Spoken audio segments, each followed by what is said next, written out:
All right, hello everyone. Gary Ryan here for Fed League Flash.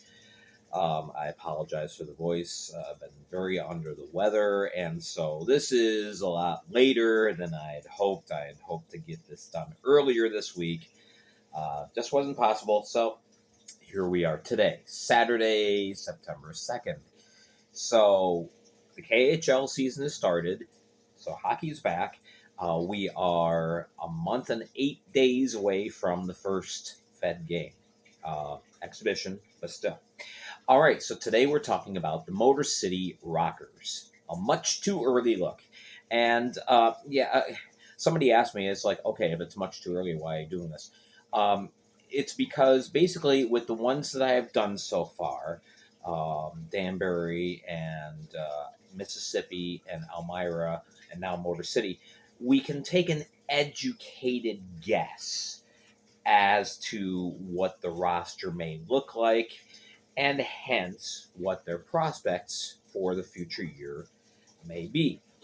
All right, so Motor City, this is, of course, their second season. Last year was a great debut season.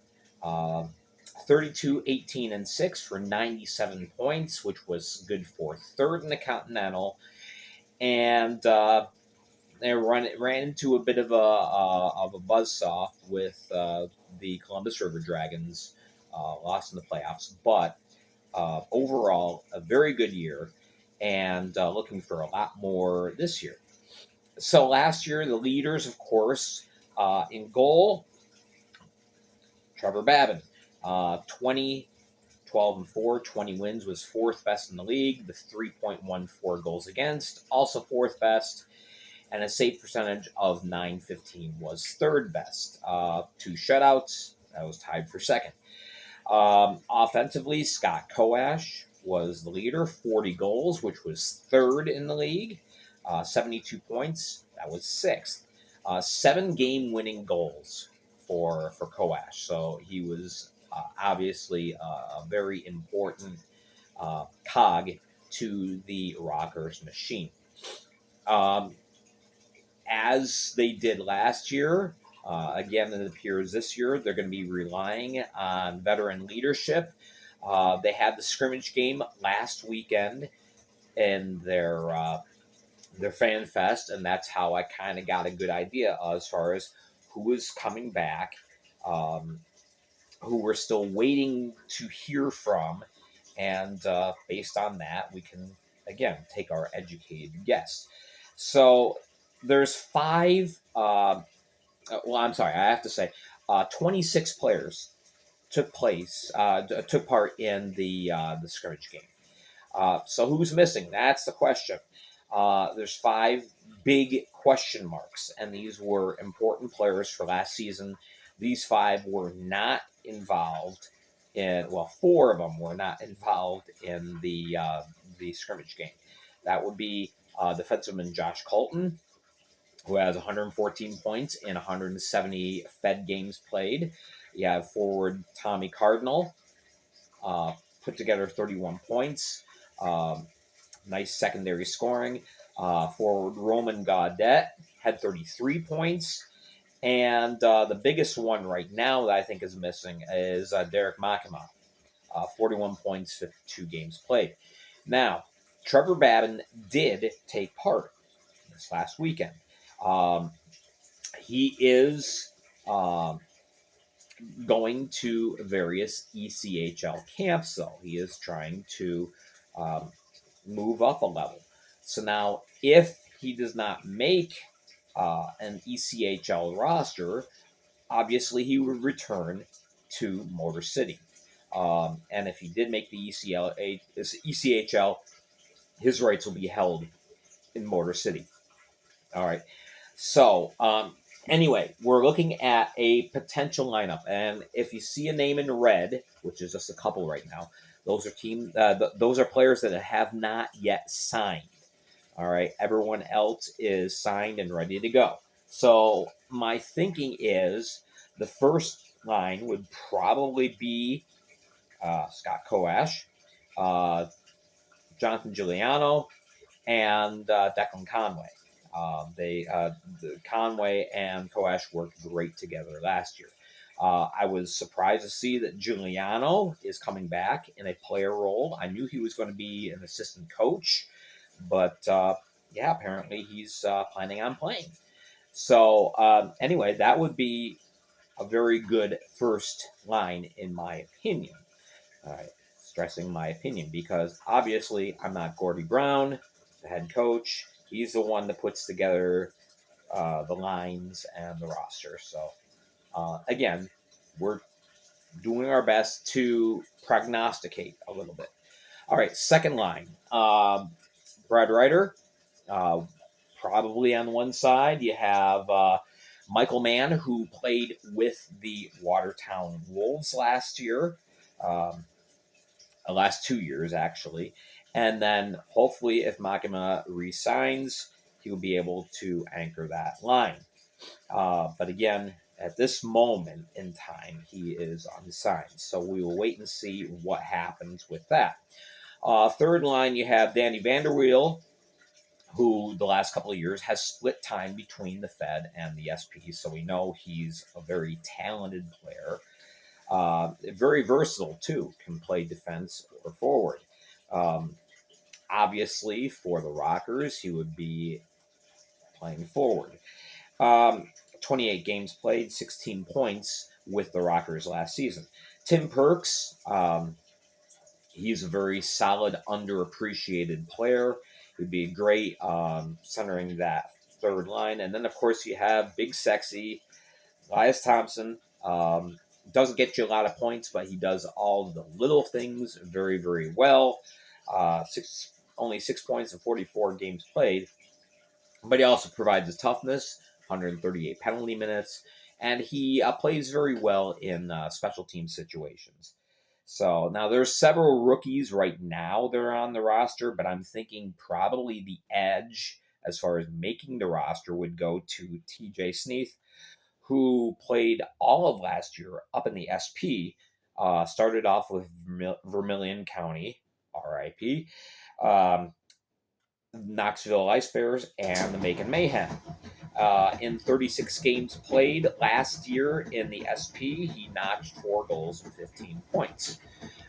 So I think he would be a very solid addition to the Rockers lineup. Now, as far as the blue line core goes, again, we have an SP import, if you will. Doug Blaisdell played last year with the Birmingham Bulls. 5 assists in 40 games played. He is a defensiveman's defensiveman. He's also he's very solid in his own end, but can also serve well with starting outlet plays and whatnot.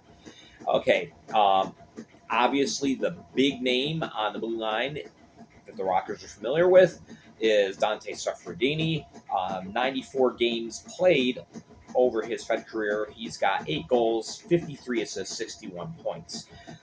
So he can contribute offensively, but he's a very steady player, performer in his own end as well. It was a plus 14 last year. Of course, Josh Colton, we don't know if he is coming back. We talked about him before.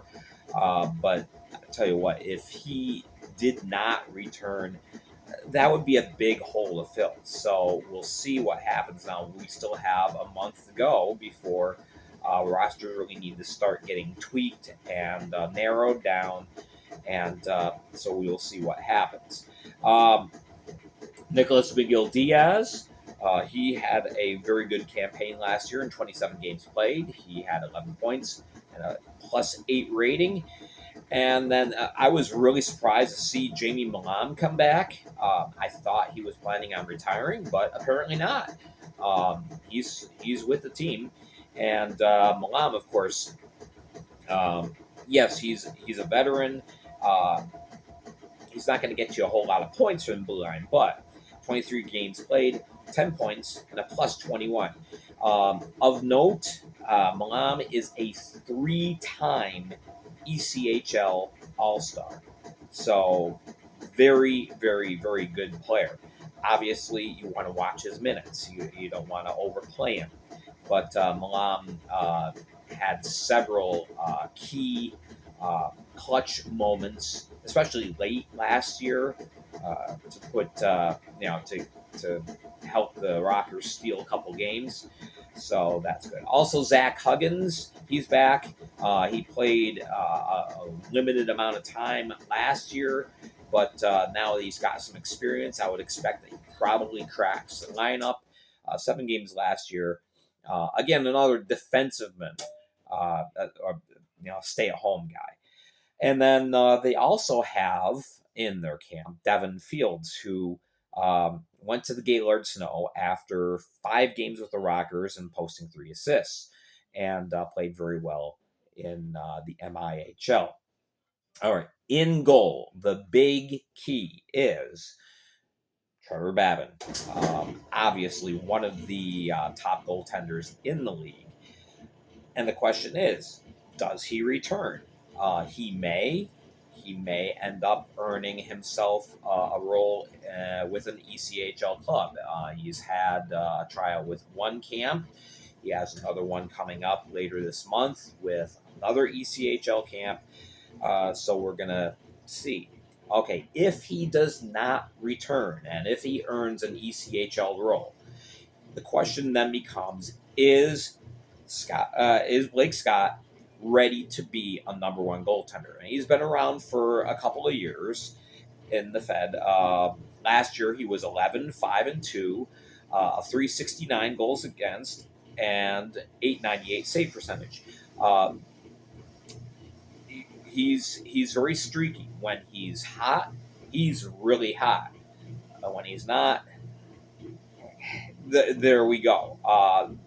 Up to this point, there's been some inconsistencies in his game. However, he may have been able to take that next step forward in order to make his game more consistent.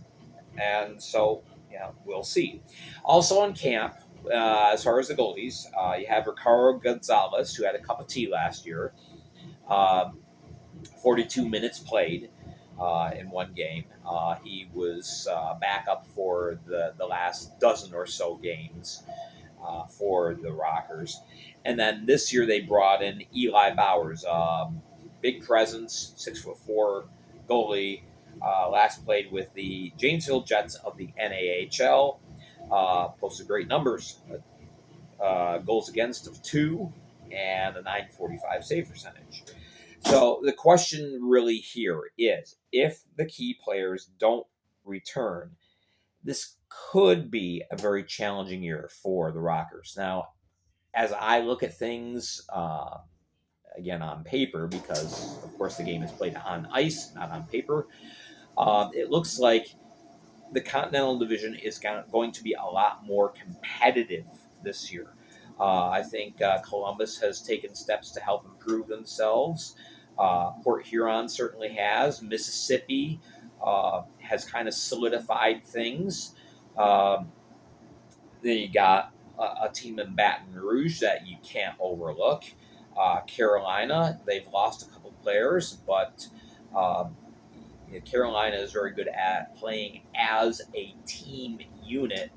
So, I don't anticipate that much of a fall off with Carolina for this upcoming year. So it's going to be very, very tough to play. I look at the Continental Division as very solid, very strong from top to bottom. And it's going to end up being kind of a war of attrition in that the team that finishes first is kind of like last man standing type of thing, American Gladiators type of scenario. It's going to be very, very tough year. I don't think we're going to see any team run away with things. I think it's going to be a very close, very competitive division. So Rockers could have a very tough time unless they are able to bring back their core leadership group that is yet unsigned, and then who knows, the sky could be the limit. So I think overall, Rockers will have another good year where they'll make the playoffs. How things fall in the line, we'll see. Let me know what you think. Give me your opinion on the Rockers' upcoming season. Leave a comment down below. Make sure to hit like and subscribe. And tomorrow, come back for a video about the Battle Creek Rumblebees. I'm Gary Ryan. Thanks for watching.